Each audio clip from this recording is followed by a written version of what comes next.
Bismillahirrahmanirrahim.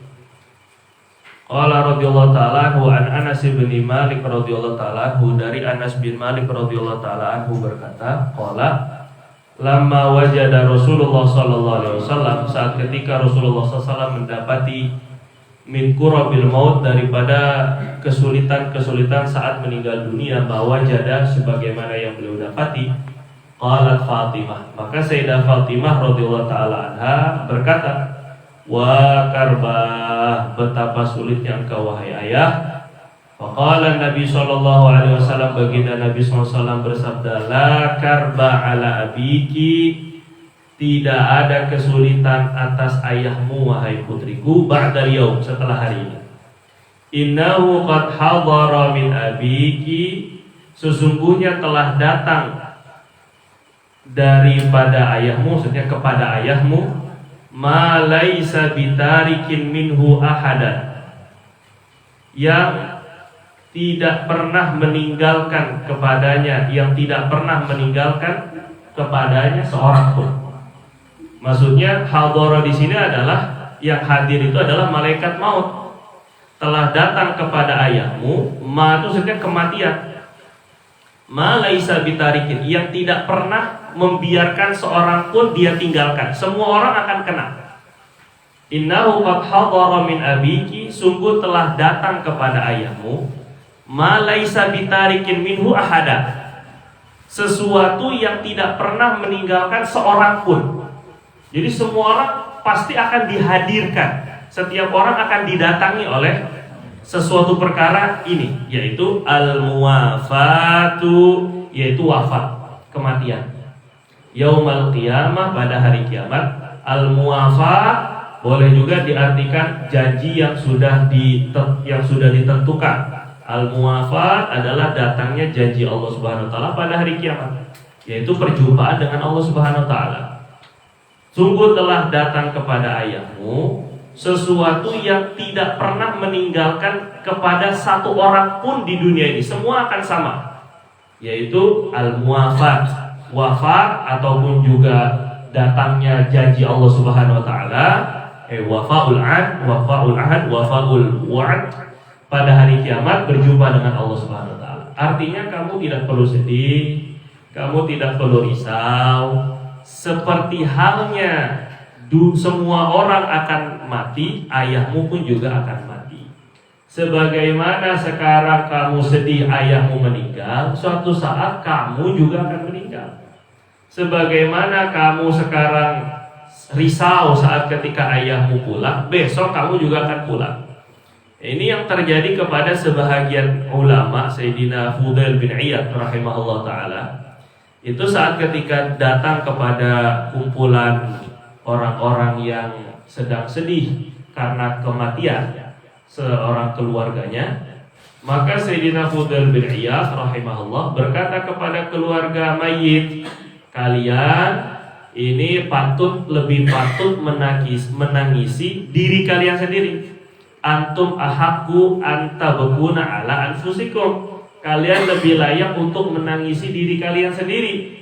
Kalian menangisi mayit ini bukan berarti beliau itu kejam, tapi maksudnya beliau ingin menghibur, yang pertama. Yang kedua, ingin agar keluarga mayit yang ditinggalkan bukan hanya menangisi kepergian mayit, tapi juga ingin mengambil pelajaran dari wafatnya mayit.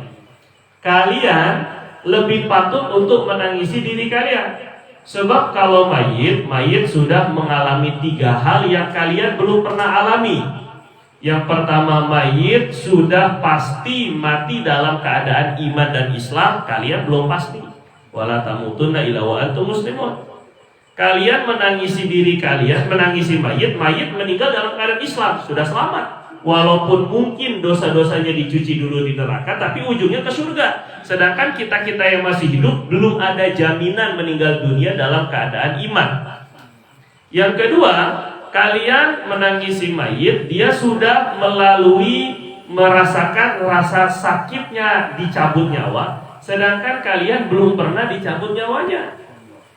Yang pedihnya luar biasa. Yang ketiga, si mayit sudah bertemu dengan malaikat maut yang menyeramkan, sedangkan kalian belum pernah berjumpa dengan malaikat maut.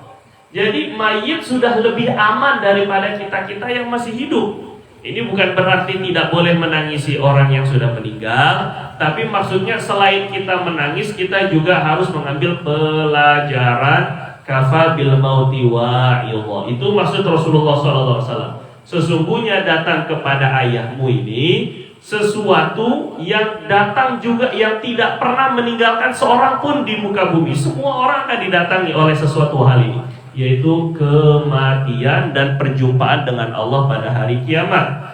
Ani bin Abbas radhiyallahu taala anhuma yuhaddits, dari Sayyidina Abdullah bin Abbas radhiyallahu taala anhuma meriwayatkan hadis, annahu sami'a Rasulullah sallallahu alaihi wasallam yaqul, bahwasannya ia pernah mendengar baginda Nabi bersabda, man kana lahu faratani min ummati, barang siapa yang memiliki faraton, dua anak yang lebih dulu meninggal. Faraton artinya dua anak yang lebih dulu meninggal dunia sebelum orang tuanya. Orang yang memiliki faraton, dua anak yang lebih dulu meninggal daripada dirinya, min ummati, daripada umatku, adkhalahullahu ta'ala bihimal jannata, Allah akan masukkan ia ke dalam surga dengan sebab sabarnya dia dengan dua anak ini. Jadi kalau seandainya ada orang tua yang kematian anak ketika anaknya masih kecil, ataupun minimal anaknya sudah ditiupkan roh, mungkin keguguran, itu tabungan buat si orang tua. Ada sebagian saudara kita yang baru beberapa minggu kemarin, Pak Irfan, yang juga keguguran, istrinya keguguran ketika hamil. Itu tabungan. Ini sebagai bentuk sebagai bentuk hiburan kepada orang tua yang ditinggalkan wafat lebih dulu oleh anaknya. Sebelum anaknya balik, orang tuanya sudah ditinggal mati. Orang tuanya sudah ditinggal wafat terlebih dahulu. Kata Nabi, kalau punya dua orang anak yang lebih dulu meninggal, Allah akan masukkan surga dengan sebab sabarnya dia dengan dua orang ini. Farot secara bahasa itu artinya orang yang menunggu yang menunggu. Nah, farot itu secara bahasa Arab artinya al-muntazir, orang yang nungguin kita di depan. Jadi farot itu nungguin kita, misalnya kamu jalan dulu, kita janjian misalnya mau ke Bogor, dia nunggu di Bogor, itu namanya farot bahasa Arabnya. Nah, anak yang meninggal dunia sebelum orang tuanya itu nungguin mereka besok dalam surga, gitu ya, di pintu-pintu surga di hari kiamat. Maka disebutnya farot. Dan kita kalau ada saudara kita yang kematian anak atau keguguran, sunnah kita doakan ja'alahullah faroton wasalafan li abawai. Semoga Allah jadikan anaknya itu sebagai farot, sebagai penunggu nanti di dalam surganya Allah Subhanahu wa taala. Begitu tuh sunnah kita doakan seperti itu. Sebab kalau kita doakan semoga Allah ampuni dosanya, ini anak belum punya dosa. Semoga Allah Subhanahu wa taala rahmati, dia pun udah dirahmati, orang belum punya dosa. Nah, jadi kita doakannya semoga Allah jadikan anaknya itu sebagai farad, penunggu nanti di pintu surga. Terus faqalat Aisyah, berkata Sayyidah Aisyah radhiyallahu taala anha, karena beliau enggak punya anak dari Nabi sallallahu alaihi wasallam, anak beliau hanya daripada Sayyidah Khadijah 6, kemudian satunya daripada Sayyidah Maryah Al-Qibtiyah. Ternyata dari sekian banyak istri-istri Nabi itu tidak memiliki anak, termasuk Sayyidah Aisyah. Jadi pasti akan terasa hatinya, gimana Rasulullah yang gak punya anak? Faman kana lahu faratun min ummatika, bagaimana yang cuma satu anaknya keguguran atau meninggal dunia dari umatmu? Kalau tadi kan dua anak yang meninggal baru masuk surga. Kalau satu doang gimana? Ini bahasa halus maksudnya. Qala wa man kana lahu faratun ya muwaffaqah, dan juga orang yang memiliki satu farat, satu anak yang meninggal lebih dulu pun juga akan masuk surga. Wahai muwaffaqah, muwafaqah, wahai istri yang mendapatkan taufik dan hidayah dari Allah. Nah, ini panggilan Rasul kepada Sayyidah Aisyah, muwaffaqah, wahai seorang perempuan yang senantiasa mendapatkan bimbingan dari Allah Subhanahu wa taala. Qalat faman lam yakun lahu faradun min ummati. Bagaimana wahai Nabi, orang yang lam yakun tidak memiliki lahu, tidak memiliki farad, tidak memiliki anak yang wafat terlebih dahulu min ummatika, dari kalangan umatmu, baik memang karena belum dikaruniai anak keturunan, atau memang karena anaknya gak ada yang meninggal dunia, sehat-sehat aja semuanya sampai gede sampai dewasa. Bagaimana kalau mereka belum ada farad, belum ada yang menunggu besok di hari kiamat, wahai dari kalangan umat, wahai Rasul? Qala, apa jawab Nabi? Fa ana faratun li ummati. Aku yang akan menunggu bagi umatku. Ana faratun li ummati. Aku yang akan menunggu untuk umatku. Allahu akbar. Lan yusabu bimithli. Lan yusabu bimithli. Umatku tidak akan terkena musibah yang lebih besar, yang lebih dahsyat, yang lebih menyedihkan dibandingkan dengan kematianku. Tidak ada yang semisal dengan kematianku. Bimithli mauti. Lan yusabu bimithli. Mereka tidak akan mendapatkan musibah seperti musibah kematian aku, wahai Fatimah. Jadi kalau kematian anak menyakitkan, menyedihkan, sebagian orang tua sampai hancur perasaannya, sampai setengah gila, bahkan pingsan. Begitu pula juga kematian suami, biasanya ini masih anak-anak masih kecil, terus kemudian suaminya sudah meninggal dunia, itu pun juga pasti perasaannya juga sakit. Pasti akan sedih, begitu sedih. Tapi kata Nabi, lan yusabu bimithli. Karena kesedihan mereka ditinggalkan anak, mereka mendapatkan jaminan masuk dalam surga. Mereka sabar. Yang penting sabar, yang penting. Maka mereka dapat jaminan surga. Maka saat ketika aku yang meninggal dunia nanti, ketika baginda Nabi SAW yang wafat, itu tidak ada seorang pun, semestinya tidak ada kesedihan, tidak ada kepedihan, tidak ada rasa sakit yang melebihi daripada seperti kewafatan aku nanti. Mestinya seperti itu. Tapi ini hanya bagi mereka yang memang punya rasa sayang, rasa cinta, rasa rindu kepada baginda Nabi. Bagi orang yang gak kenal dengan Nabi SAW, dia mau dengar cerita Nabi, dia dengar wafatnya Nabi, biasa saja, hatinya itu tidak terasa perih. Karena tidak merasa kehilangan.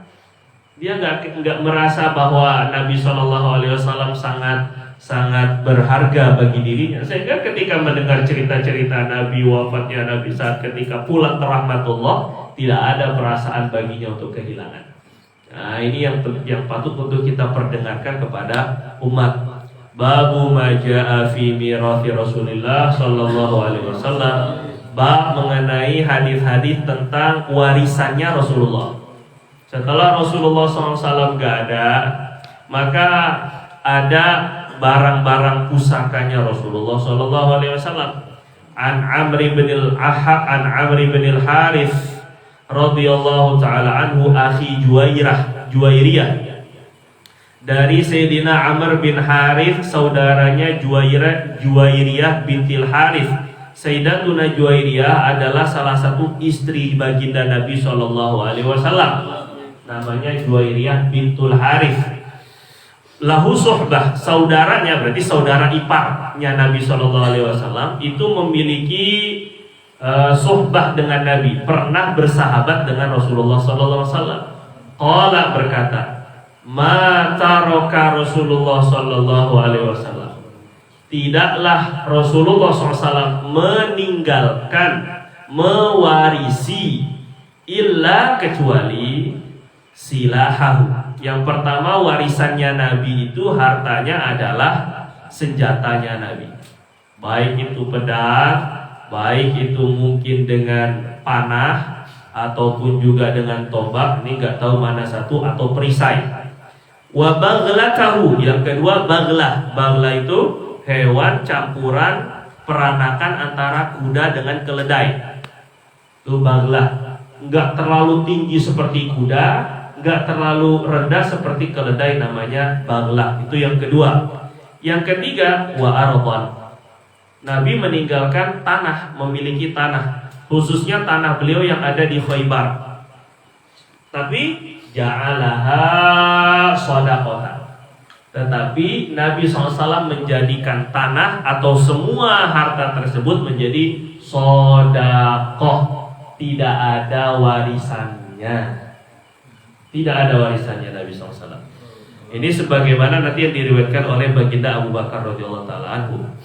An Abi Hurairah radhiyallahu taala anhu qala, daripada Abu Hurairah radhiyallahu taala anhu berkata, ja'at Fatimah. Sayyidah Fatimah setelah Rasulullah SAW sudah wafat, maka Sayyidah Fatimah radhiyallahu taala anha datang ila Abi Bakar, menuju Sayyidina Abu Bakar, mendekat kepada Sayyidina Abu Bakar sebagai khalifah. Faqalat, kata Sayyidah Fatimah, putri tercinta baginda, man yarithuka, wahai Abu Bakar, siapa yang akan menerima warisan kamu kalau kamu sudah nggak ada? Kalau kamu sudah wafat, yang menerima warisan kamu siapa? Ini pertanyaan Sayyidah Fatimah untuk nyindir. Maksudnya nanti warisannya Rasul mana? Faqala, maka kata Abu Bakar, ahli wa waladi. Ya, yang menerima warisan saya setelah saya meninggal dunia adalah keluarga saya dan anak saya. Ahli maksudnya istri saya dan anak saya. Sudah. Faqalat, maka kata Sayyidah Fatimah, mali la arithu abi. Kenapa saya tidak menerima warisan ayah saya? Kenapa saya sampai sekarang tidak menerima warisan ayah saya? Karena nggak dikasih. Faqala Abu Bakar, maka baginda Abu Bakar radhiyallahu taala berkata, sami'tu Rasulullah sallallahu alaihi wasallam yaqul, aku mendengar baginda Nabi SAW bersabda, la nuraf, kami para nabi maksudnya tidak ada harta yang boleh diwariskan. Ini beratnya jadi nabi. Beratnya jadi nabi itu dalam riwayat lain, inna ma'syaral anbiya la nuraf ma taraknahu shadaqah. Dalam riwayat yang lebih lengkap, Rasulullah SAW bersabda, sesungguhnya kami para nabi-nabi itu tidak diwariskan harta-harta peninggalan kami. Yang kami tinggalkan semuanya jadi sedekah. Jadi nggak ada hukum waris untuk Rasul. Bahkan seperti Nabi Sulaiman yang kekayaannya nggak habis-habis. Nggak ada yang mewarisi hartanya Nabi Sulaiman alaihissalam. Karena memang tidak berlaku hukum warisan untuk anak-anak para nabi, nggak berlaku. Jadi ini konsekuensi menjadi anak nabi. Dijaga dari dunia, jangan salah. Dan ketika itu, walakinni, coba ini perhatikan, nanti anak ambil pelajaran dari sini. Nah, Sayyidina Abu Bakar melanjutkan, jadi saya mendengar Rasulullah langsung, wahai putri, wahai Fatimah, saya mendengar Rasulullah langsung bahwa kami, maksudnya para nabi itu tidak dapat diwariskan hartanya. Walakinni, tetapi aku, kata Sayyidina Abu Bakar sebagai khalifah, a'ulu akan menafkahi, akan mengambil alih nafkah, a'ul, walakinni a'ul, tetapi aku akan menanggung perongkosan hidup man kana Rasulullah sallallahu alaihi wasallam, orang yang baginda Nabi ya'uluhu nafkahi. Aku akan menafkahi, aku akan memberi perongkosan hidup orang yang dulu Nabi SAW nafkahi. Istri-istrinya, anak-anaknya, ataupun anak-anak angkatnya pernah dikasih beasiswa misalnya. Aku akan lanjutkan, kata Sayyidina Abu Bakar selaku khalifah.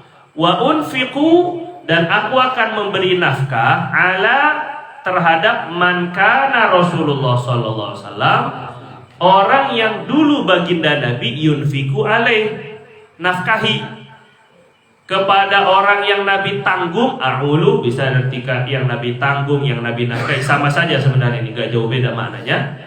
Aku akan menanggung orang yang Nabi tanggung biayanya, rongkosnya, hidupnya, dan aku akan memberi nafkah orang-orang yang Nabi nafkahi. Jadi begini, pertama dari hadis ini, yang pertama adalah bahwa Sayyidah Fatimah ini ingin memastikan tabayyun. Penting.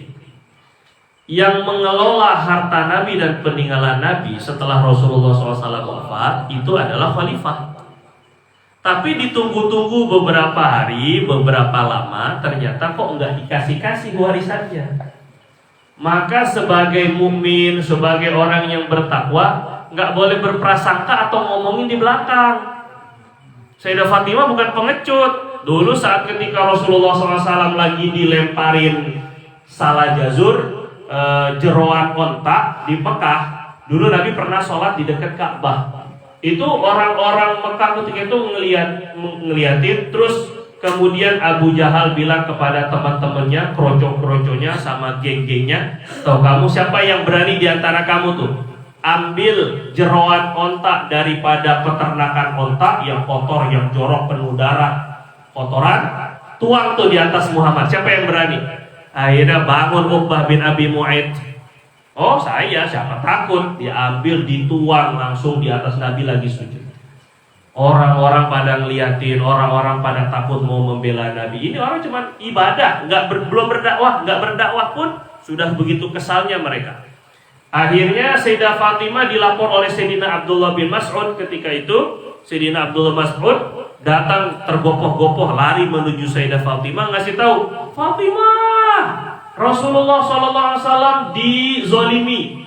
Baginda sedang sholat kemudian dilempar kotoran. Langsung Sayyidah Fatimah lari, masih kecil, Sayyidah Fatimah lari ke depan Ka'bah membersihkan beliau punya punggung ayahnya. Rasulullah masih sujud aja. Sayyidah Fatimah bersihin.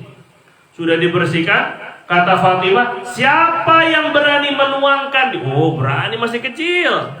Siapa yang berani menuangkan ini kepada ayah saya? Sampai Rasulullah SAW setelah dibersihin baru baginda bangun. Baru baginda doa, Allahumma alaika bi Abi Jahal. Ya Allah, saya serahkan balasannya. Nabi enggak balasnya tuh enggak, ya Allah mampusin aja langsung sekarang. Enggak. Allahumma alaika. Ya Allah, saya serahkan balasannya kepada engkau bi Abi Jahal. Allahumma alaika bi Uqbah bin Abi Mu'aid. Allahumma alaika bi fulan. Yang Nabi sebut namanya satu-satu mati di perang Badar semuanya. Nah ini Nabi SAW doakannya itu seperti itu. Tapi Fatimah, Sayyidah Fatimah nggak pengecut, ngomong di belakang, nggak. Kalau ada kesempatan ngomong di depan. Kalau ada kesempatan kasih tahu. Kalau ada kesempatan tabayyun. Ini maksudnya. Sayyidah Fatimah ketika nunggu, mana warisannya ayah saya ya? Kok nggak dikasih-kasih? Kok nggak diserahkan? Kok nggak disalurkan? Maka Sayyidah Fatimah ngomongnya pun sedikit agak ketus. Man yarithu? Abu Bakar. Paman, om. Kalau om meninggal, yang mewarisi siapa? Ya ayah, ya keluarga saya. Kalau gitu mana warisan ayah saya? Ini namanya tabayyun. Ya, ada klarifikasi. Tanya, jangan ngomong di belakang, jangan cuman bikin provokasi di belakang bisanya, tapi ketika di depan diem kicep. Nah, ini banyaknya yayasan yang hancur, ataupun juga DKM yang hancur, ataupun juga sekolah pesantren yang hancur gara-gara nggak tabayyun. Ya, bukan begitu? Ah iya gitu ya. Tabayyun dulu, tanya dulu. Jadi jangan main di hukum-hukum begitu aja perusahaan semuanya. Ini fitnah-fitnah yang ada tuh karena nggak tabayyun. Pertama itu yang kita bisa ambil. Yang kedua, coba bandingkan ini coba ya. Kan ini akan menjadi fitnah besar bagi baginda Abu Bakar. Oh, Abu Bakar ternyata ingin menguasai warisannya Nabi. Tuh, keluarganya aja nggak dikasih. Syiah nih mengembang luaskan ini nih. Cerita ini pasti sama saya tuh diceritakan ini. Akhirnya kata Syiah, riwayat maudhu, riwayat yang palsu itu. Sayyidah Fatimah didorong sama Sayyidina Abu Bakar sampai dadanya itu biru. Bohong semuanya. Nggak pernah begitu, nggak ada begitu, nggak ada. Tapi riwayat itu masyhur di kalangan mereka. Jadi Sayyidina Abu Bakar ini antara dua pilihan, antara memegang teguh hadis yang beliau dengar langsung dari Rasulullah, atau mengikuti apa kata orang. Seandainya beliau bagikan warisannya, kan enak. Beliau nggak ada omongan nantinya kan. Orang-orang kan nggak bakal ngomongin beliau pengen merebut harta warisan Nabi. Kira-kira jelas gak ini? Tapi atau pilihan yang kedua, tetap berpegang dengan hadis Nabi karena beliau tahu ilmunya. Ilmunya adalah saya pernah mendengar Nabi bahwa semua para nabi itu tidak dapat diwariskan hartanya jadi sedekah. Jadi beliau kelola sedekahnya itu untuk kaum muslimin. Pilih mana? Kalau Anda jadi Sayyidina Abu Bakar, mungkin Anda nggak bakal sekuat beliau. Yang kita lawan itu anaknya kiai. Nah, itu kurang lebih. Yang kita lawan tuh anaknya Habib. Tapi kita antara dua, megang dengan prinsip ilmu, atau kita memberikan toleransi. Nggak apa-apa lah Habib ini, nggak apa-apa lah anak kiai ini, Gus ini nggak apa-apa lah. Nggak. Lihat prinsip Sayyidina Abu Bakar radhiyallahu ta'ala anhu, tetap pegang ilmu. Ini baginda Nabi SAW yang berbicara. Ini baginda Nabi yang menentukan. Yang walaupun putrinya sendiri yang paling dicintai oleh baginda Nabi, tidak ada yang paling dicintai Nabi melebihi Sayyidah Fatimah di antara putri-putrinya, atau di antara orang baginda Nabi paling cinta. Tetap kata Nabi SAW, Fatimah bid'atun minni. Fatimah itu bahagian dari belahan jiwaku. Faman abghadaha faqad abghadani. Yang membuat dia marah berarti membuat aku marah. Tapi kira-kira Sayyidina Abu Bakar akan kena ancaman kayak gitu apa enggak? Enggak, karena beliau berpegang teguh dengan apa yang Nabi ajarkan. Maksudnya nanti kalau kita dihadapkan dengan situasi demikian, mungkin yang salah atau yang kurang tepat atau yang keliru, yang bertentangan dengan hukum syariah, yang bertentangan dengan hadis, yang bertentangan dengan perkara halal dan haram, mungkin yang melakukan itu justru anak kiai sendiri atau anak habib sendiri. Maka yang kita dahulukan mana? Hukum atau kehabibannya? Itu maksudnya. Yang kita dahulukan mana? Apa karena kegusannya? Gus karena Gus. Ini Gus bukan Gus yang satu itu, bukan itu, yaitu Gus Gusur itu mah ya. Jadi atau yang kita dahulukan ini kadang-kadang kita karena ta'assub, karena terlalu fanatik buta, akhirnya kalau yang salah itu dari orang biasa cepat kita tegur. Tapi kalau yang salah itu dari kalangan orang-orang yang dimuliakan, yang dihormati, kita ta'ami aja lah, kita pura-pura nggak tahu aja lah, taghaful itu bahasanya. Nah ini maksudnya gitu. Jadi kita pilihan antara dua. Yang kita pegang baginda Nabi. Sayangnya kita dengan anak-anak kiai, sayangnya kita dengan kiainya, sayangnya kita dengan habaib, sayangnya kita dengan anak-anak habaibnya, ataupun sayangnya kita dengan orang-orang yang mulia, itu justru dengan cara tetap kita memegang prinsip hukum syariah. Ketika mereka salah tetap ditegur, tapi tentu dengan cara yang tepat. Enggak juga depan umum dipermalukan dan sebagainya. Bukan. Kita tetap ada caranya yang khusus kepada orang-orang khusus. Namun kita tidak boleh menggadaikan prinsip ilmu kita, pengetahuan kita, hukum hakam kita hanya gara-gara dia tuh anak orang mulia atau orang mulia yang dimuliakan orang. Kira-kira jelas kayak ini? Gitu maksudnya. Ya, Sayyidina Abu Bakar nih mengambil prinsip ini, saya dengar langsung dari Rasul. Yang walaupun Sayyidah Fatimah marah, kurang senang. Riwayat yang lebih lengkap, Sayyidah Fatimah nggak mau ngomong sama Sayyidina Abu Bakar sampai meninggal dunia. 6 bulan setelah Rasulullah SAW wafat, maka Sayyidah Fatimah ikut nyusul wafat. Nah, dalam riwayat beliau itu tidak mau berbicara karena kecewa dengan Sayyidina Abu Bakar. Tapi Sayyidah Fatimah enggak terus memprovokasi orang ataupun juga menyatakan kekesalannya kepada baginda Abu Bakar, akhirnya demo dan sebagainya. Enggak, karena beliau pun tahu Abu Bakar enggak bakal dusta atas nama Rasulullah. Paham ini ya? Sayyidina Abu Bakar berlandaskan kepada keputusan Nabi, dan itu keputusan ayahnya sendiri. Jadi ini yang patut kita dahulukan, ini yang patut kita pegang, prinsip saat ketika berpegangan dengan agama itu walaupun bertentangan dengan orang yang dimuliakan, salah memang salah, nggak masalah. Kecuali kalau ada perbedaan pendapat, itu lain cerita. Tapi kalau memang ini kesepakatan ulama ataupun memang salah, betul-betul salah, nggak usah ditakwil-takwil. Ini fulan nggak sholat, oh dia mah sholat di Mekah. Kapan nanti pernah nganterin dia sholatnya ke Mekah? Maksudnya tegurlah, ajaklah untuk sholat, nggak usah dihusnuzonin. Kalau memang nggak sholat atau nggak keluar jamaah, ya ajak berjamaah gitu maksudnya. Nggak usah dihusnuzon, dia mah biasa, dia mah juga ke Mekah. Nah emang nanti pernah ngelihat kapan dia ke Mekahnya? La ilaha illallah, terlalu husnuzon juga tidak betul aja, sehingga dakwah jadi hilang kalau begitu. Jadi kita nggak menegakkan dakwah kalau begitu ceritanya ya, semua aja dihusnuzonin ya. An Abi Hurairah radhiyallahu taala anhu anin Nabi sallallahu alaihi wasallam qol, baginda Abu Hurairah radhiyallahu berkata, dari Abu Hurairah dari Rasulullah SAW bersabda, la yaksimu warathati dinaron. Warathati maksudnya para ahli warisku.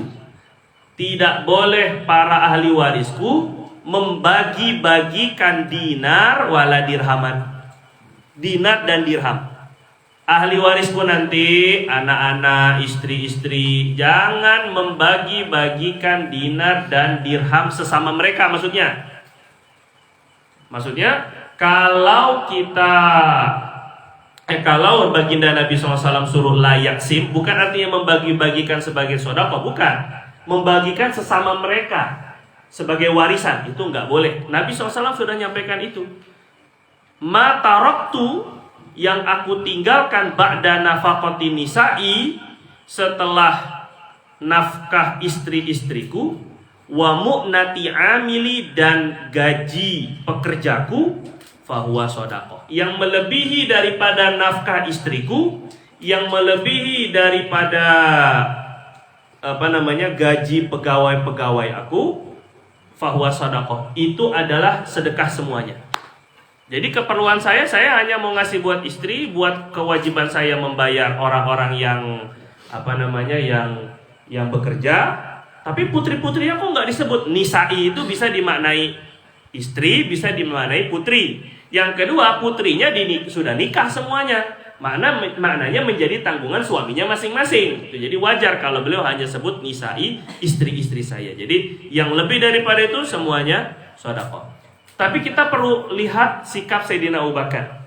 Kira-kira kalau antum diberi pilihan, contoh ini Bang Deden misalnya, ini biar nggak ngantuk ini kan. Misalnya antum diberi pilihan, dikasih 100 juta, contoh aja ini, nggak usah tersenyum-senyum, udah bahagia sekali, baru contoh doang udah senang sekali kan. Dikasih 100 juta, atau Anda bilang gini, Bang Deden, apapun keperluan Bang Deden dan keluarga, saya tanggung sepanjang usia Bang Deden. Pilih mana? 100 juta. Mana yang lebih menguntungkan? 100 juta langsung cash, ataupun juga Bang Deden gak usah mikir, Bang Deden gak usah minta, Bang Deden gak usah dapat duitnya, tapi keperluan semuanya dipenuhi. Enakan ditanggung. Begitu yang di Sayyidina Abu Bakar lakukan. Kira-kira jelas gak? Paling kalau dapat warisan Nabi, udahnya capek mikir, nanti malah nggak dakwah, malah nanti mendingan enak. Penghasilan pasif bener-bener ini kan. Maksudnya nggak perlu kerja, nggak perlu mikir, nggak perlu dagang, tapi dikasih dari pemerintah. Lebih enak mana? Nah, kenapa orang banyak yang mau jadi TNI? Pak Rama, kira-kira kenapa banyak yang mau jadi polisi? Padahal kasusnya banyak banget. Karena apa kira-kira? Terjamin apanya? Nah, karena ada pensiunan.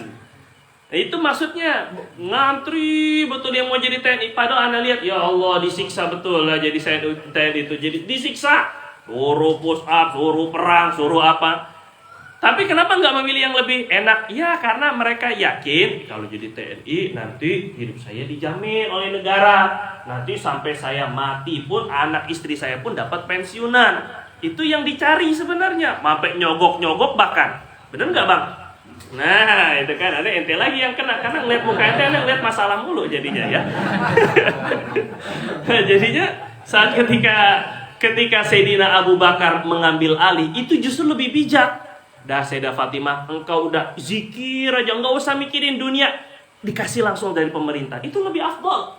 Jelas nggak kira-kira? Nah, jadi nggak perlu, jangan terbawa-bawa dengan Syiah yang akhirnya melebar luaskan. Tuh lihat tuh bagi Abu Bakarnya apa segala macam, sehingga membuat Fatimah menjadi seorang yang terlalaikan dan sebagai tertinggal. Bukan. An Aisyah radhiyallahu taala anha qalat, Sayyidah Aisyah radhiyallahu anha berkata, "Ma taraka Rasulullah sallallahu alaihi wasallam dinaron."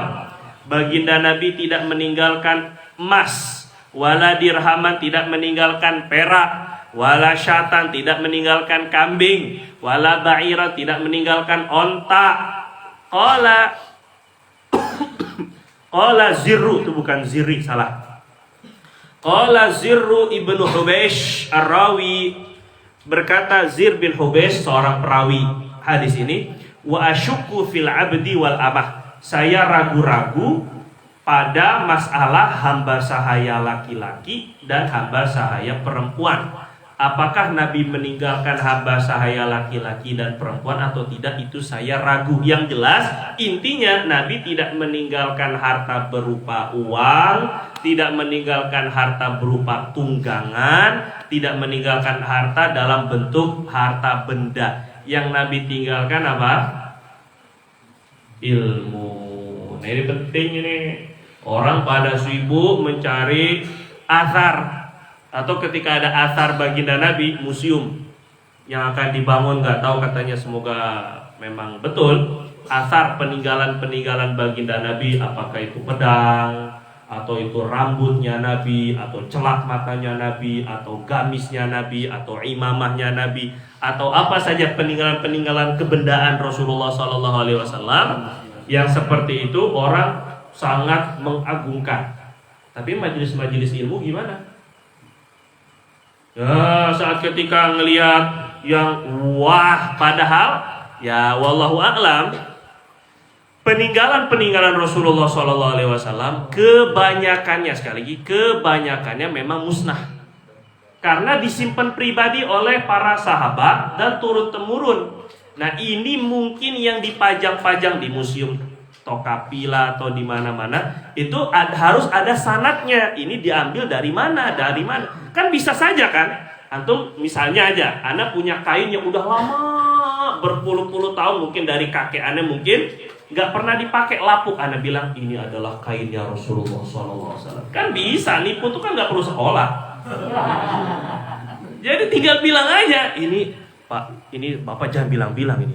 Di awal tuh udah begitu duluan, biar horor sedikit, biar kelihatan mistis. Ini adalah kain yang pernah dipakai oleh Rasulullah SAW.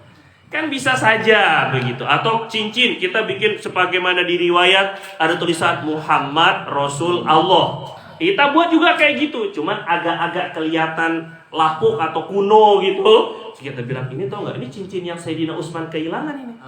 Kan bisa aja kita bilang begitu kan. Padahal Sayyidina Utsman aja nggak ketemu, masa iya kita ketemu, kan nggak mungkin itu ya. Nah, jadi artinya peninggalan yang bentuknya benda sekarang ini secara pasti tidak bisa dipastikan. Sekali lagi, secara pasti tidak bisa dipastikan. Jadi kita tetap husnuzon. Ketika melihat ada rambut, itu rambutnya Rasulullah, ketika disisir lah atau ketika apa turunan sahabat, kita husnuzon boleh, sehingga ngambil barokah dari husnuzon itu boleh, kita yakin itu boleh. Tapi secara pasti yang disebut di dalam hadis itu harus ada sanadnya. Sanadnya seperti, kalau ilmu jelas, ulamanya disebutkan dan masyhur. Hadis-hadis yang ditinggalkan baginda Nabi, termasuk kitab Syama'il Muhammadiyah yang diriwayatkan oleh para ulama, ini punya mata rantai keilmuannya jelas. Dan satu persatu dari orang yang ada di dalam sanadnya dikenal oleh para ulama. Jadi jelas semuanya. Kalau ilmu yang sifatnya ruhani, itu memang warisan yang bisa dipastikan dari Rasulullah. Apalagi hadis-hadis sahih. Nah, jadi kita jangan sampai tertipu seperti orang-orang di zaman Sayyidina Abu Hurairah. Kata Abu Hurairah, orang-orang di pasar, kalian gak mau berebut warisannya Nabi tuh di masjid, lagi dibagi-bagi. Akhirnya orang-orang pasar, kan namanya orang pasar, hitung-hitungan kebendaan. Akhirnya pergi ke masjid, tengok celingak-celinguk, gak ada pedang, gak ada baju, gak ada selimut Nabi, gak ada rambut Nabi, gak ada tombak Nabi. Mana Abu Hurairah, kamu bohong, katanya warisan Nabi lagi dibagi-bagi. Ternyata kata Sayyidina Abu Hurairah, bukan. Emang kamu ngeliat apa? Yang kami lihat cuma ada halakoh-halakoh, majelis-majelis ilmu di masjid. Nah itulah warisan Nabi SAW. Innal anbiya wal mursalim lan yuwarithu dinaran wala dirhama walakin warathul ilma. Mereka itu mewariskan ilmu, para nabi-nabi dan rasul, yang walaupun Nabi Sulaiman yang beliau wariskan itu apa? Ilmu. Jangan salah ya. Jadi karena Nabi Sulaiman memilih ilmu, sehingga Allah berikan harta dan kekuasaan. Kembali. Jadi kita kalau mau tahu warisan Rasulullah yang sebenarnya, itu bukan kebendaan. Ini hanya riwayat-riwayat saja yang sebenar-benarnya yang sekarang kita lagi dapat ini. Antum satu persatu ini lagi dibagi-bagikan warisan Nabi. Makanya jangan tidur. La ilaha illallah. Oh, pengen cepat masuk kepada bab selanjutnya. Babu majaa fi ru'yati Rasulillah sallallahu alaihi wasallam. Bab mengenai mimpi berjumpa Rasulullah sallallahu alaihi wasallam. Jadi karena pengen terlalu meresapi dan mendalami bab ini, akhirnya belum juga dibahas sudah. Pengen cepet-cepet ketemu Rasulullah sallallahu alaihi wasallam rupanya antum ya. Makanya pengen cepet-cepet tidur. Allahu akbar, luar biasa antum. An Asib ibni Kulayb rahimahullah taala qala haddatsani abi annahu sami'a Abu Hurairah radhiyallahu taala anhu.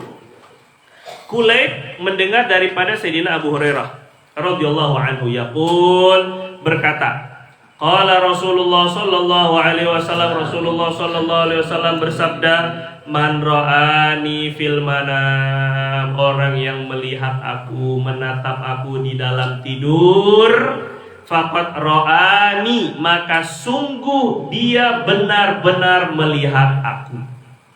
Fa inna syaitana, karena sesungguhnya syaitan, la yatamatsaluni, tidak akan mampu menyerupai dirinya dengan aku, tidak mampu menjelma jadi diriku. La yatamatsaluni. Jadi kalau mimpi, maknanya dari hadis ini, maknanya dari hadis ini itu bermakna bahwa mimpi itu ada yang daripada Allah, ada yang memang perwujudan syaitan. Yang kedua, jaminan tidak ada yang bisa tidak mungkin jelmaan setan itu hanya Nabi. Adapun selain Nabi itu masih ada kemungkinan jelmaan setan. Masih ada kemungkinannya. Kalau begitu, maka dilihat isi kandungan mimpinya. Walaupun kita mimpi bertemu ada Syekh Abdul Qadir Jailani sebagaimana yang dilukis-lukis misalnya. Saya pernah ketemu ini nih, lukisannya Syekh Abdul Qadir Jailani. Ya, bagus, nyari barokah, merasa husnuzon boleh. Tapi bangga sampai sombong atau riya jangan. Itu jebakan setan juga bisa. Karena Syekh Abdul Qadir Jailani tidak ada jaminan setan tidak menjelma sebagai beliau. Paham apa enggak? Yang dijamin setan tidak akan bisa menjelma itu hanya Rasulullah. Sedangkan yang selain baginda Nabi, mungkin Sayyidina Abu Bakar sekalipun, kalaulah kita mendengar fisiknya Abu Bakar ataupun juga ketika dalam mimpi dia mengaku sebagai anak Abu Bakar As-Siddiq, saya itu adalah Abu Bakar As-Siddiq, maka perlu dilihat isi kandungan mimpinya bertentangan syariat apa enggak. Yang pertama, apakah menganjurkan sesuatu yang baik atau enggak? Kalau menganjurkan sesuatu yang buruk, dah tinggalkan. Walaupun mengaku Syekh Abdul Qadir Jailani ataupun Sayyidina Abu Bakar sekalipun, atau mengaku Jibril bahkan. Antum tahu kenapa sebahagian nabi-nabi yang mengaku sebagai nabi itu terlalu pede menjadi nabi? Nabi Ahmad Musaddiq, Ahmad Munawar juga sebentar lagi jangan-jangan kan? Ataupun juga Nabi Lea Eden, ataupun juga dengan Nabi Mirza Ghulam atau yang semisalnya. Kenapa mereka pede banget untuk jadi nabi? Karena ketemu Jibril. Loh, ketemunya tuh di mana? Dari khayalat apa? Bayangan. Ada yang karena zikir akhirnya ada khayalan itu, dan itu salah satu hijab dalam zikir justru malah. Ketika dia bisa melihat sesuatu itu ujian daripada Allah Subhanahu wa taala. Jadi hati-hati. Tadi takutnya setan itu masuk, bukan berarti setan senang ketika ngelihat kita zikir terus kita ditinggal. Enggak. Ketika kita ahli zikir, ahli toriko, ahli pokoknya, terus maka dia akan semakin menggoda kita dengan sesuatu yang kita nggak rasa itu godaan. Akhirnya terlalu pede. Saya semalam ketemu Jibril, katanya saya ini adalah Imam Mahdi. Nah, itu maksudnya. Jadi kebanyakan orang tergelincir itu karena ini masalah mimpi. Jadi jangan salah itu, jangan salah. Kok bisa ya sampai begitu pedenya ya? Ya karena antum belum mimpi aja. Mungkin kalau antum yang mimpi, jangan-jangan antum yang mengaku jadi Mahdi. Innalillahi wa inna ilaihi raji'un kan? Nah, kembali. Jadi sekali lagi ditegaskan bahwa dari hadis ini yang pertama yang mendapatkan jaminan tidak akan bisa diserupai oleh syaitan adalah baginda Nabi saja. Itu pun sebagaimana yang Anda sampaikan di awal-awal bahwa yang benar-benar tidak mampu diserupai syaitan kalau bentuk fisiknya seperti yang ada dalam hadis. Tapi kalau berbeda dengan apa yang ada dalam hadis, ini kita boleh husnuzon. Misalnya kita bertemu dengan seorang syekh, seorang tua sekali atau kiai siapa atau habib siapa, tapi dia mengaku rasul, ataupun juga orang-orang memanggilnya baginda Nabi misalnya. Tapi kita lihat-lihat kok kita banding-bandingkan dengan apa yang ada dalam kitab Syama'il, fisiknya Nabi kok berbeda. Nabi pipinya halus, kok ini peot. Nabi SAW rambutnya tuh ikal, kok ini lurus. Atau geribo misalnya. Jangan-jangan Saibaba itu. Atau nggak kenal Saibaba, yang kecil-kecil nggak kenal Saibaba itu kan. Itu Dajjal masa dulu lalu, sekarang nggak ada. Terus kemudian jadi jangan-jangan itu Nabi. Jadi yang seperti itu kalau fisiknya tidak sesuai dengan ilmu yang diriwayatkan dalam hadis, maka kita boleh husnuzon. Tapi memastikan itu Rasul nggak bisa. Jelas ya kira-kira ya ini ya. Dibedakan. Husnuzon boleh. Kita insya Allah semoga dapat barokahnya, semoga itu Rasulullah SAW beneran. Itu boleh saat ketika kita melihat seseorang yang diakui dalam mimpi itu seperti Rasulullah. Qala Abi, berkata Asim bin Asim berkata, ayah saya Kulayb berkata lagi, fahaddatsu bihi Ibnu Abbas. Saya sampaikan hadis ini kepada Sayyidina Abdullah bin Abbas. Ini riwayat Abu Hurairah. Saya dengar, kemudian saya sampaikan kepada Sayyidina Abdullah bin Abbas. Fakultu, aku cerita. Sayyidina Kulayb berkata kepada Abdullah bin Abbas, ya Abdullah, wahai imam, wahai syekh, wahai tuan guru, qad ra'aituhu, saya sudah melihat bermimpi. Ra'aituhu sini bermimpi berjumpa dengan Nabi, kata Sayyidina Kulayb. Fadzakartu, aku mengingat ketika aku lihat perawakannya yang saya lihat dalam mimpi itu. Fadzakartul Hasan ibn Ali radhiyallahu anhuma. Saya melihat kok mukanya mirip Hasan bin Ali bin Abi Thalib, cucunya Nabi. Fakultu syabbahtuhu bihi, maka aku berani menyamakan apa yang saya lihat dalam mimpi seperti perawakan dan fisiknya Hasan bin Ali, Sayyidina Hasan. Faqala Ibnu Abbas radhiyallahu taala anhuma, maka Sayyidina Abdullah bin Abbas memberikan fatwa terhadap mimpi itu, innahu kana yushbihu.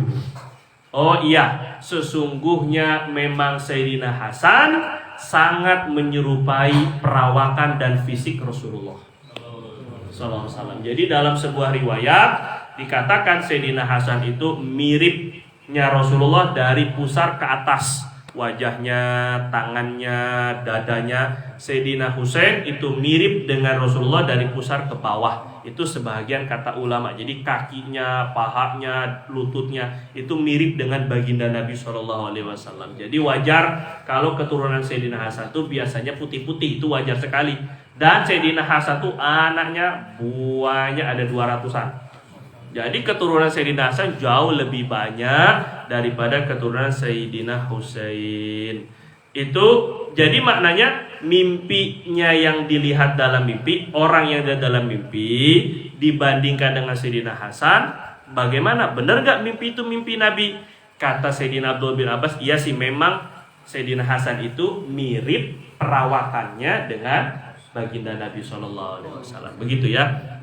Jadi ini mimpi berjumpa dengan Nabi. An Yazid Al-Farisi rahimahullah ta'ala kana yaktubul masahif. Daripada sahabat Nabi SAW, daripada tabi'in Yazid Al-Farisi, dari orang Persia. Wa kana yaktubul masahif. Beliau kerjaannya menulis mushaf Quran, menyalin mushaf. Kalau dulu nggak ada mesin cetak, kalau dulu nggak ada printer, maka Quran itu ditulis tangan. Satu jadi satu, tulis lagi dua. Jadi kerjaannya itu adalah menulis Quran. Jadi orang soleh ini. Qala ra'aitun nabiyya sallallahu alaihi wasallam fil manam. Aku memimpikan Rasulullah SAW dalam tidur. Zamana Ibni Abbas, pada waktu Sayyidina Abdullah bin Abbas masih hidup. Aku pernah bertemu dengan baginda Nabi dalam tidur saat Sayyidina Abdullah bin Abbas sepupu Nabi masih hidup. Ai hayatahu. Qala faqultu li Ibni Abbas, maka aku cerita kepada Sayyidina Abdullah bin Abbas radhiyallahu taala anhuma. Jadi kalau mimpi baik itu boleh gak diceritakan? Nah, di sini kalau mimpi baik itu justru sunnah diceritakan. Tetapi kata Nabi, la tuhadits illa labiban habiban. Tapi ceritakannya kepada orang yang cerdas dan cinta sama kamu. Kalau nggak sayang atau kalau punya permusuhan, takutnya justru malah jadi fitnah. Nah, yang benci-benci kalau kita ceritakan mimpi-mimpi, itu cuma mimpi doang, begitu lebih kurang. Karena emang dasar udah nggak suka. Nah, tapi kalau seandainya kita mau cerita, hati-hati dengan niat. Kalau sekiranya niatnya nggak datang, udah nggak usah lah. Kalau niat ikhlasnya takut malah ingin membanggakan diri depan orang. Karena ngaku-ngaku kan gampang. Kan orang nggak ada yang bisa ngedeteksi mimpi toh. Bener apa enggak? Orang kan nggak ada yang tahu. Alhamdulillah. Tadi malam waktu saya tahajud. Nah, ini pengen ngeliatin tahajudnya yang pertama. Ketika itu saya terlelap sekali, ngantuk banget. Ketika itu waktu saya tertidur, saya melihat Rasulullah SAW dengan Nabi Isa sebelahnya dan Nabi Musa, Nabi Nuh, kemudian berserta para malaikat dan juga ada malaikat Jibril, dan mereka semua berkata, kamu jadi wali kutub. Misalnya itu. Yang bisa memastikan itu kepada Anda itu siapa yang Anda cerita gitu? Kan nggak ada, itu kan ngarang bisa-bisa aja. Namanya juga mimpi. Paham ya kira-kira ini ya? Jadi yang namanya berdusta, bohong terhadap mimpi ini salah satu dosa. Dan Nabi SAW ancam mantaro malam yaro. Orang yang pura-pura mimpi sesuatu yang dia tidak mimpikan, pura-pura aja. Karena ingin kelihatan keren, biar orang makin cium tangan bolak-balik di depannya, atau pengen biar minumannya diperebutkan, atau pengen dia diagungkan, biar orang anggap dia wali. Maka Nabi bilang orang yang pura-pura mimpi itu udziba finar, maka akan diazab di dalam neraka, dan dia diberi tugas untuk menyambungkan jerami. Jerami itu apa kita sebut tangkai gandum, dan gak bakal bisa nyambung. Kalau udah putus tali tangkai jerami, mau disambung pakai apa? Nggak bisa. Maka diazab lagi selama dia tidak bisa menyambungkannya. Sebagaimana kita tidak mampu mengusahakan mimpi, maksudnya berusaha biar saya malam ini pasti nggak bakal bisa. Mimpi ketemu nggak bakal bisa. Kita nggak bisa ngatur mimpi. Nah, maka begitu pula orang yang pura-pura dan berbohong dengan mimpinya, dia akan diazab sampai bisa menyambungkan tangkai jerami gandum. Itu kata baginda Nabi SAW. Suruh menyambung syair, batang gandum, dan walaisa biwasil, dia tidak akan mampu menyambungkannya. Maka sepanjang itu diazab. Jadi hati-hati, nggak usah lah. Kalau memang kita nggak mimpi, ya nggak usah ngaku-ngaku. Kalau kita mimpi, ya ceritakan. Dan itu kita jaga niatnya, semoga jadi dapat barokahnya. Dan kata Al-Imam Al-Qustulani dalam kitab Allahumma sholli ala sayyidina Muhammad Qustulani, dalam kitab Al-Mawahidul Laduniyah, seingat ana, bahwa orang yang fasik, orang yang bermaksiat, ahli maksiat, itu mungkin saja bertemu dengan Nabi dalam mimpi. Jadi mimpi berjumpa Nabi itu gak mesti orang soleh. Kok bisa begitu? Karena pernah ditanya, bolehkah, mungkinkah orang fasik, orang yang penuh maksiat mimpi ketemu Nabi? Mungkin gak? Mungkin, kata beliau. Dan itu tahzir, teguran untuk dia, biar dia taubat. Nah, jadi tidak berarti kalau kita ketemu Nabi itu kita berarti sudah lebih naik level di antara orang-orang lain. Enggak berarti. Bukan berarti kita orang-orang soleh yang belum bertemu dengan mimpi ketemu Rasul itu berarti cintanya, mahabbahnya, sunnahnya kurang daripada kita. Enggak berarti.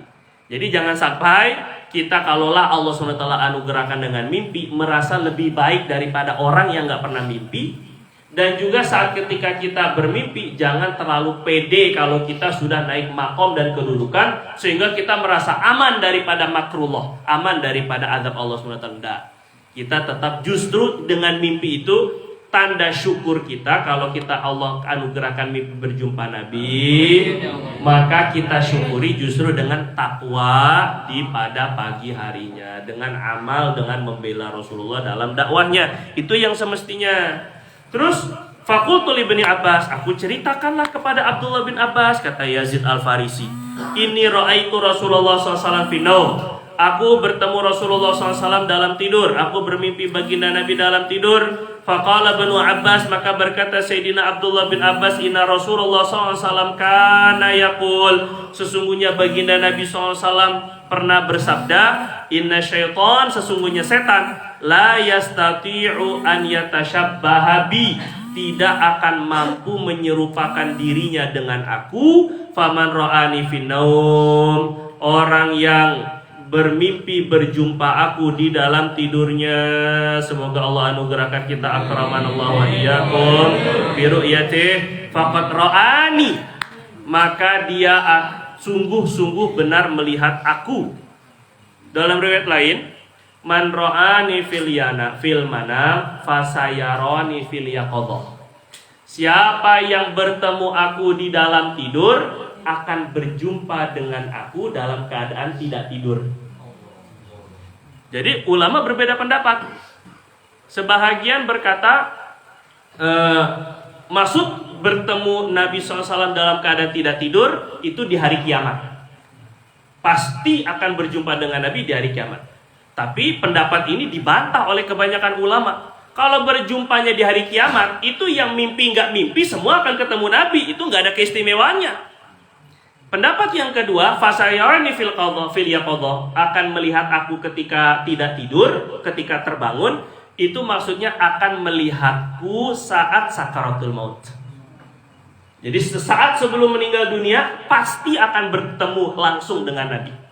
Ini pendapat yang kedua dan paling banyak dipakai oleh ulama. Pendapat yang ketiga, maksudnya melihat Rasulullah SAW ketika nanti bangunnya. Imam Busiri, ini ada cerita. Imam Busiri itu kena falij, kena stroke. Akhirnya beliau nggak bisa gerak. Tapi ketika beliau itu ahli syair, beliau akhirnya membuat syair tentang pujian kepada Nabi dalam Burdatul Madih. Al-Madih itu artinya orang yang sering memuji. Asbabnya saat ketika beliau menggunakan syair-syair untuk pujian kepada Nabi, akhirnya mimpi bertemu dengan baginda Nabi. Terus kemudian Nabi ngasih burdah, ngasih selendang. Akhirnya bangun tidur selendangnya ada. Sejak itu Sayyidina Muhammad, namanya Muhammad bin Abdullah Al-Busiri, maka beliau sembuh dari penyakit stroke-nya. Itu makna dari melihat dalam keadaan terjaga. Jadi kalau kita mendengar sebagian wali-wali Allah, para habaibnya, para kiainya bisa bertemu Rasulullah dalam keadaan tidak tidur, itu kita bisa ada dalilnya. Dalilnya mana? Ini dalilnya, siapa yang bertemu dengan Nabi dalam mimpi akan melihat Nabi ketika tidak bermimpi, ketika tidak tidur, ketika terjaga. Allah, hal tastati'u an tan'ata hadzal rajul, hal tastati, apakah kamu mampu antan ata. Coba perhatikan. Pertama kata Abdullah bin Abbas, sesungguhnya setan tidak akan mampu menyerupakan dirinya dengan aku, kata Rasulullah dalam hadis. Maka siapa yang bermimpi bertemu aku dalam tidur, maka sungguh dia benar-benar melihatku. Faqad ra'ani haqqo, dalam riwayat lain. Maka setelah itu Sayyidina Abdullah bin Abbas melanjutkan, nggak cuma sekedar memuji, oh bagus kamu dapat mimpi bertemu Rasulullah, masya Allah kamu ini orang soleh. Nggak, setelah itu mengetes, menguji, bukan hanya memuji tapi menguji. Hal tastati, apakah kamu mampu antan aca untuk mensifati, menyebutkan sifat-sifat hadar rojul, laki-laki ini, alladzi ra'aitahu fil manam, yang kamu lihat dalam tidur. Bisa nggak ceritain laki-laki yang kamu lihat dalam tidur itu kayak gimana? Nah, berarti kalau orang mengaku bahwa dia mimpi bertemu Nabi, dia bisa ditanya fisiknya seperti apa yang dilihat. Qala na'am, oke. Tapi masalahnya kalau udah pernah, walau bohong tuh bisa. Jadi kalau ulama, alim, ustadz, kiai, habib lebih gampang lagi bohongnya. Karena dia tahu ilmunya. Oh, Nabi itu sifatnya gini. Akhirnya ketika dia bilang saya mimpi bertemu Rasul, coba sifatin. Dia sifati seperti yang ada di Syama'il Muhammadiyah. Ya pastilah benar, pasti. Sebab dia udah tahu ilmunya. Nah, ya, lagi-lagi memang berdusta itu memang mudah sekali kan. Tapi hati-hati, takwa. Qala na'am. Ya, saya akan menceritakan an atulaka, saya akan mensifati untuk engkau rojulan bainar rojulain. Dia adalah seorang laki-laki yang sedang. Bainar rojulain maksudnya tidak terlalu tinggi, tidak terlalu pendek. Itu laki-laki yang saya lihat dalam mimpi itu, tinggi terlalu jangkung enggak, pendek kuntet enggak. Jismuhu, badannya, walahmuhu, dan dagingnya, asmar, berwarna kemerahan, ilal bayat, lebih kepada putih. Jadi putih tapi kemerah-merahan. Akhalul ainain, matanya tuh berbulu mata lebat. Akhal, seperti pakai celak. Hasanud dhahik, senyumnya indah menawan. Yang saya lihat dalam mimpi itu kayak gitu, kata Sayyidina Yazid. Jamilu dawairil wajhi, indah bulatan wajahnya. Kemarin Nabi itu bukan bulat akhirnya jadi tembem. Wajahnya Nabi itu bukan bulat gitu, bukan, tapi agak oval, lonjong gitu. Gitu ya. Malaat atau malaat lihyatuhu, penuh janggutnya Nabi itu, janggut orang yang saya lihat dalam mimpi itu penuh janggutnya. Ma baina hadhihi ila hadhihi, dari sini sampai sini, maksudnya dari rahang kanan sampai rahang kiri, penuh jenggotnya. Qad malaat nahrahu, memenuhi jenggotnya itu, memenuhi nahro. Nahro itu atasnya leher, bawahnya leher, atasnya dada. Dada bagian atas. Janggutnya tuh sampai ke atas lehernya, ke atas dadanya. Dada bagian atas itu namanya nahar. Gitu ya. Leher bagian bawah, lebih tepatnya. Jadi janggutnya Nabi itu penuh dari rahang kanan ke rahang kiri, kemudian memenuhi nahrahu, memenuhi dada atasnya atau leher bawahnya. Banyak. Kemudian qala Auf, berkata perawi namanya Auf, wala adri ma kana ma'a hadzan na'ti. Aku tidak mengetahui sifat-sifat apa lagi bersama sifat ini. Maksudnya beliau menyebutkan bagaimana lagi, saya nggak tahu. Ceritanya itu lebih lengkap, saya nggak tahu, gitulah intinya. Yang jelas itu diantara sifat-sifat yang diceritakan oleh Sayyidina Yazid Al-Farisi kepada Abdullah bin Abbas. Faqala Ibnu Abbas, akhirnya berkata Sayyidina Abdullah bin Abbas radhiyallahu anhuma, "Lau ra'aitahu fil yaqadhah." Kalau engkau melihatnya ketika tidak tidur, kalau engkau lihatnya ketika kamu terjaga, mastata'ta, pasti kamu tidak mampu antan acahu, untuk menceritakannya, mensifatinya, fauqa hadza, lebih daripada ini. Paham sudah? Ulangi. Kata Abdullah bin Abbas begini, Itu kamu ngelihatnya dalam mimpi. Kalau kamu ngelihatnya langsung, kamu nggak bakal bisa menceritakan lebih dari sifat-sifat yang terlalu detail kayak gini. Maksudnya kalau kita ketemu Nabi langsung, pancarannya dengan haibah wibawanya Nabi, kayaknya untuk melototin Nabi dari atas ke bawah tuh rasa segan sekali. Jadi kamu kalau ketemu langsung dengan Nabi nggak mungkin bisa mensifati sampai sedetail ini. Jadi maksudnya apa yang kamu lihat dalam mimpi itu benar Nabi SAW. Itu maksudnya. An Anasin radhiyallahu taala anhu anna Rasulullah sallallahu alaihi wasallam qol, baginda Nabi sallallahu alaihi wasallam bersabda, man ra'ani fil manam, orang yang melihatku dalam tidur, faqad ra'ani, maka sungguh dia melihat aku sesungguhnya. Fa inna syaitana la yatakhayyalu bi, sesungguhnya syaitan tidak akan menjadi bayangan aku. Yatakhayyal, menjadi khayal, menjadi bayangan, menjadi halusinasi. Setan tidak akan mampu menjadi bayangan aku. Wa qala, dan Nabi SAW bersabda, wa ru'yal mu'min, mimpi seorang yang beriman, yang imannya benar maksudnya, yang imannya betul, yang imannya bagus. Mimpi seorang yang beriman bagus, juz'un adalah satu bahagian, min sittatin wa arba'ina juz'a, daripada 46 bagian, minan nubuwah, daripada kenabian. Mimpi orang soleh, mimpi orang yang beriman, yang imannya bagus, itu adalah satu bahagian dari 46 bahagian kenabian. Apa maksudnya? Jadi begini, mimpi baik, mimpi kita nih, ketika mimpi kita baik, bertemu dengan ulama, ataupun juga mimpi masuk surga, atau mimpi-mimpi baik lah, maka itu sama dengan anugerah mukjizat Nabi. Sebab dulu Nabi sebelum mendapatkan wahyu, sebelum Nabi tahanus, apa tahanus tuh? Bersembunyi di Gua Hira, maka Nabi SAW beribadah di Gua Hira. Sebelum itu 6 bulan sebelumnya Nabi bermimpi terus. Mimpi bahwa Nabi akan dijadikan Nabi.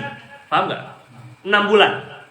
Selama 6 bulan Nabi itu mimpi bahwa Nabi diangkat menjadi Nabi dan Rasul. Sebelum beliau tahanus ke Gua Hira 6 bulan. Kemudian masa dakwahnya Nabi setelah diangkat menjadi Nabi dan Rasul, di Mekah 13 tahun, di Madinah 10 tahun. Berarti berapa? 23. Jadi kata Nabi, orang yang bermimpi bagus seperti Nabi dulu, itu kan Nabi 6 bulan, dibandingkan dengan 23 tahun, setengah banding 23, sama dengan 1 banding 46. Jelas ya? Nah ini maksudnya. Jadi mimpi yang baik itu 1/46 mukjizat Nabi. Jadi kalau kita bertemu mimpi-mimpi yang bagus, itu bahagian daripada karomah, kemuliaan yang Allah anugerahkan kepada kita. Itu maksudnya. Itu bagian 1/46 dari kenabian, karena hitungan mimpi bagusnya Nabi sebelum jadi Nabi dan Rasul. Awalnya itu mimpi dulu ya. Dalam riwayat lain kata Nabi, ketika Nabi bilang, siapa yang bermimpi denganku dalam tidur, dia akan melihatku ketika dia terjaga, ketika dia tidak tidur. Maka Sayyidina Abdullah bin Abbas sendiri mimpi. Ketika itu beliau langsung ketika bangun, aku mimpi ketemu Nabi. Akhirnya beliau lari ke bibinya Sayyidatuna Maimunah. Bibi, mana cerminnya Nabi yang biasa Nabi pakai cerminnya? Itu di sana. Maka ketika Sayyidina Abdullah bin Abbas melihat cerminnya Sayyidatuna Maimunah, istrinya Nabi, cermin yang biasa Nabi pakai, beliau lihat wajahnya bukan wajahnya dirinya, tapi wajah Rasulullah SAW. Ini untuk membuktikan bahwa mimpi yang beliau mimpikan tadi malam itu memang betul-betul Nabi. Jadi ketika bangun langsung ngelihat cermin yang suka dipakai oleh Nabi, ternyata wujudnya itu wajahnya baginda Nabi. Itu diantara penafsiran mimpi bertemu Nabi, akan bertemu Nabi dalam keadaan terjaga, dalam keadaan tidak tidur. 2 riwayat terakhir tentang hadis, pentingnya sanad. Ini Imam Tirmidzi setelah awal pertama kali bercerita tentang fisik Nabi dan diakhiri dengan mimpi bertemu Nabi, berharap semoga dengan tersambungnya kita dengan hadis-hadis ini, Allah juga berikan karomah kemuliaan dengan mimpi berjumpa Rasulullah SAW. Dan juga hadis itu penting, jadi kita tetap berpegangan dengan riwayat. Qala Abdullah ibnul Mubarak, berkata ulama besar namanya Abdullah ibnul Mubarak rahimahullah ta'ala, idza betuli tabil qadha, apabila engkau diuji untuk menjadi hakim. Idza betuli tabil qadha, apabila engkau diuji Allah untuk dengan pengadilan, maksudnya untuk menjadi hakim atau menjadi pemutus keputusan atau pemberi fatwa. Kalau kamu diuji Allah menjadi pemberi fatwa, orang suka nanya ke kita, orang suka merujuk kepada pendapat kita. Itu maksud kita sedang diuji dengan dengan ke pengadilan atau dengan fatwa. Paham nggak maksudnya? Abdullah bin Mubarak nih ulama besar. Beliau itu menganggap kalau seseorang menjadi qadhi itu adalah hakim, pemerintah, ataupun juga ketika dia menjadi pemutus suatu keputusan, berarti itu adalah bala, ujian dari Allah. Itu bukan suatu kemuliaan. Pada para ulama-ulama dulu tuh menganggap begitu. Sampai di antara mereka lari tidak mau jadi qadhi, tidak mau jadi hakim agung, sampai pura-pura gila. Sebagian ada yang kabur, gak tahu kemana, lari. Sayyidina Abu Hanifah memutar otak gimana caranya biar gak dipilih oleh khalifah sebagai hakim agung kita sekarang. Hakim agung kita sekarang apa? Ya, Mahkamah Agung MA. Ininya apa? Hakim agung kan? Nah, sebagai pemutus keputusan atau menjadi hakim. Itu gak mau. Kenapa? Karena saat ketika kita yang memutuskan keputusan, takutnya salah, takutnya keliru, takutnya dipertanggungjawabkan depan Allah, berat. Nah, begitu pula juga dengan orang yang sering diminta keputusannya, diminta jawabannya, ditanya tentang soalan. Kalau engkau diuji Allah untuk memutuskan sesuatu, memberi keputusan, fa'alaika bil athar, maka hendaklah kamu pegang dengan riwayat-riwayat. Athar maksudnya riwayat hadis ataupun riwayat-riwayat sahabat dan tabi'in. Athar maknanya. Bagaimana Sayyidina Abu Bakar memutuskan? Ini pentingnya belajar hadis. Jadi belajar hadis itu bukan hanya untuk ceramah. Jadi belajar hadis itu juga untuk agar kita tahu bagaimana bersikap. Ketika kita mungkin sudah diustadkan, ini banyak nih yang ustad-ustadnya ini, asatidzah ini banyak sekali di sini, ustad-ustad banyak sekali, masya Allah tabarakallah. Maka yang sudah jadi ustad-ustad ini itu selain belajar belajar fikih, karena akan ditanya sedikit banyak akan ditanya tentang hukum hakam. Jadi jangan sampai kita diustadkan tapi nggak ngerti tentang hukum hakam. Maka fikih itu penting.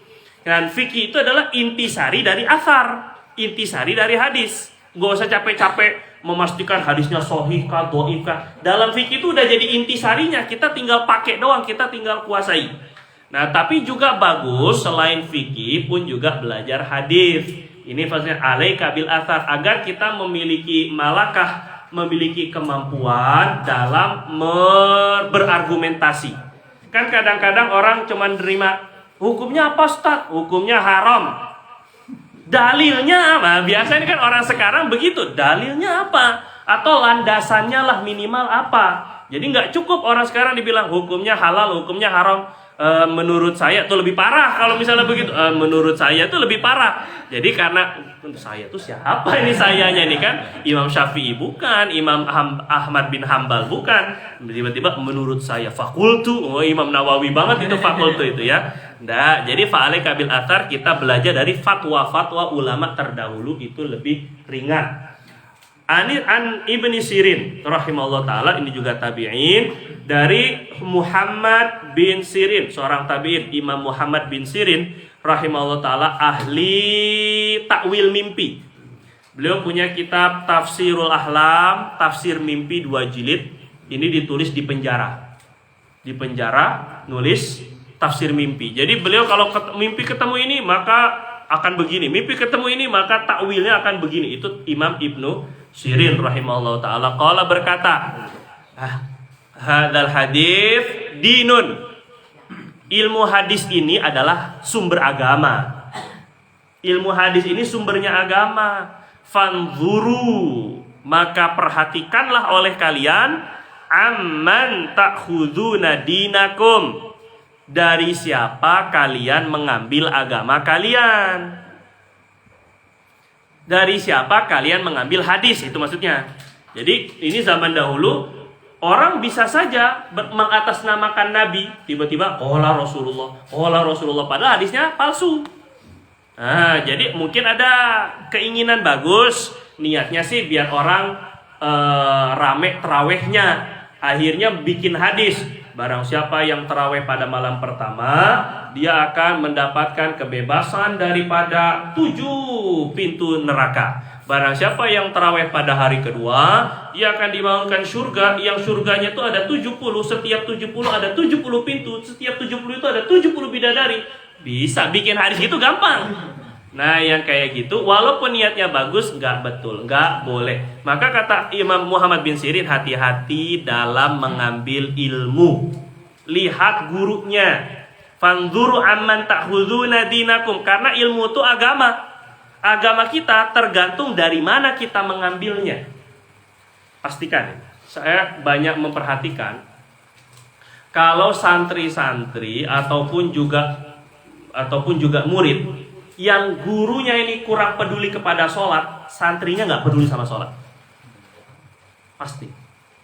Kalau punya guru, ini seringnya kayak gitu. Ilaman rahimah rabbi, kecuali yang memang Allah SWT sayangi. Ya.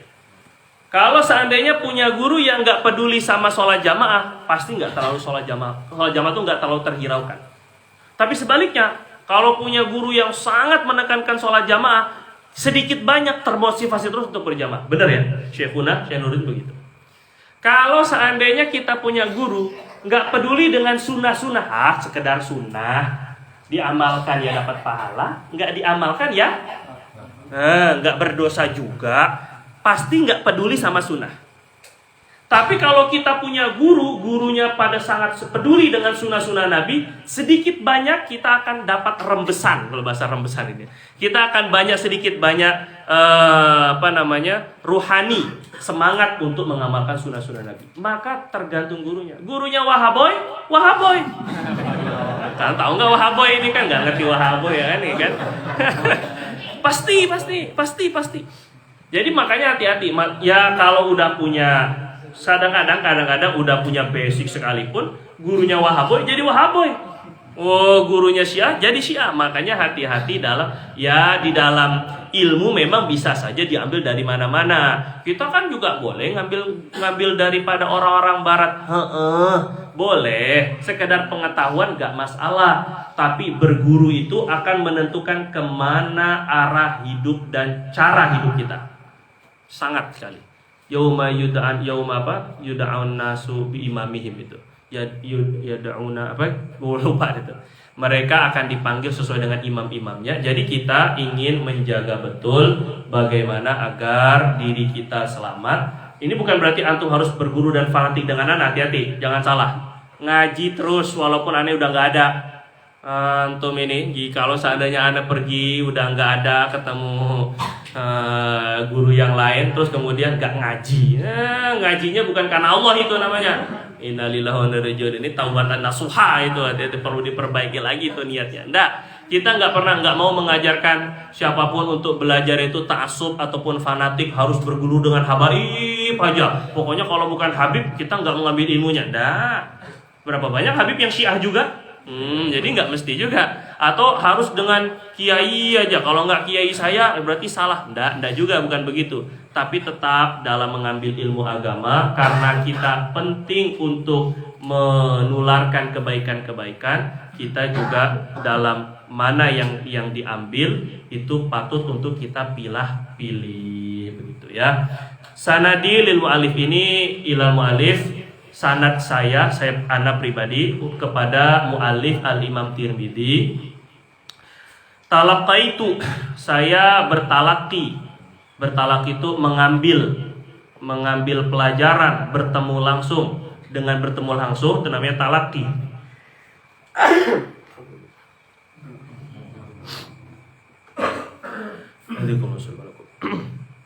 Asyama'il al-Muhammadiyah, kitab Syama'il ini riwayatan wa diroyatan, baik meriwayatkannya maupun makna kandungannya, an Syeikhin al-Fadil al-Alim al-Allama, dari guru kami Al-Alim Al-Allama Asy-Syaikh Muhammad Nuruddin Marbu Abdillah Al-Banjari hafizallah wa akramahu fid dunya wal akhirah wa nafa'ana bi ulumi. Beliau an musnidid dunya, daripada Syekh Muhammad Yasin Al-Fadani, Syekh Yasin ani Syekh Umar ibni Hamdan Al-Mahrasi muhadditsil haramain, daripada Syekh Umar bin Hamdan, wa Syekh Al-Musnid Al-Mu'arrikh Abdullah bin Muhammad Ghazi Al-Hindi Al-Asli Al-Makki, dan juga dari Syekh Abdullah Al-Hindi. Kilahuma, Anda bacakan aja semuanya ya. Kilahuma, keduanya, anil Musnid Al-Muhaddits As-Sayyid Husain ibni Muhammad Al-Habashi Al-Makki, an abihi Al-Mufti As-Sayyid Muhammad bin Husain Al-Habsyi Al-Makki. Beliau dari Al-Musnid Abi Hafs Umar bin Abdul Karim Al-Attar Al-Makki. Al-Imam Al-Attar daripada Anil Mufti Abdul Malik ibni Abdul Mun'im Al-Qal'i Al-Makki, wa huwa aliyan, ini sanadnya tinggi, wa huwa anjaddihi, langsung dari kakeknya, makanya sanadnya tinggi. Al-Mufti Al-Qadi Tajiddin Muhammad ibni Abdul Muhsin Al-Qal'i Al-Makki, wal Mufti Abdul Qadir ibni Abu Bakar As-Siddiqi Al-Makki. Kilahuma, keduanya dari Anil Musnadaini Al-Makkiyain, dari dua musnid ahli sanad hadis, Hasan ibni Ali Al-Ujaimi wa Ahmad ibni Muhammad An-Nakhli. Kilahuma, keduanya dari Anis Sofi Ahmad ibni Muhammad Al-Qashashi Al-Madani, Anil Musnid Abdurrahman ibni Abdul Qadir ibni Fahad Al-Makki, an ammihi Ar-Rahilah atau Ar-Rahalah, orang yang sering berpergian, maksudnya kesana kemari menimba ilmu, Muhammad Jarullah ibni Al-Iz ibni Fahad Al-Makki, an abihi Al-Hafidh Izzuddin Abdul Aziz ibni Najm Umar ibni Fahad Al-Makki, wa anil Khatib Al-Baligh Muhibbiddin Abil Barakat Ahmad ibni Syaraf Abil Qasim An-Naubari atau An-Nubari. Kilahuma anil Hafidh Taqiyuddin Muhammad ibni Muhammad ibni Fahad Al-Makki, anil Hafidh Kamaluddin Abi Hamid Muhammad ibni Abdullah ibni Zahira Al-Makki, anil Imam Majduddin Abi Amr Uthman ibni Muhammad At-Tauzari atau At-Tuzari, anil Imam Tajiddin Ali bin Ahmad ibni Ali Al-Qustulani, an Abil Qasim Abdul Malik ibni Zaid ibni Yasin Al-Khatib Ad-Dumi, an Abi Muhammad Abdul Jabbar ibni Muhammad ibni Abdullah Al-Jarrahi Al-Marwazi atau Al-Marruzi, an Abil Abbas Muhammad ibni Ahmad Al-Mahbubi, langsung, dan ini Al-Mahbubi adalah murid daripada Imam Tirmidzi, anil Hafidh Al-Hujjah Abi Isa Muhammad ibni Isa ibni Saurah At-Tirmidzi radhiyallahu anhu wa nafa'ana bi'ulumihi wa bi'ulumihim ajma'in wa bihi, dan dengan sanad ini berarti dari Al-Faqir ke Imam Tirmidzi 21 nama. Bihi sairu mu'allafati, semua sanad-sanad karangan Imam Tirmidzi. Jadi bukan hanya Syama'il Muhammadiyah, termasuk sunannya, Sunan Tirmidzi, ataupun juga Kitabul Ilal Imam Tirmidzi. Minha Kitabus Sunan, di antara karangan Imam Tirmidzi adalah kitab Sunan At-Tirmidzi yang terkenal. Wa sallallahu ala sayyidina Muhammad wa ala alihi wa sahbihi wasallam, walhamdulillahi rabbil alamin. Al-Fatihah. Bismillahirrahmanirrahim. Alhamdulillahi rabbil alamin. Ar-Rahmanir Rahim. Maliki yaumiddin. Iyyaka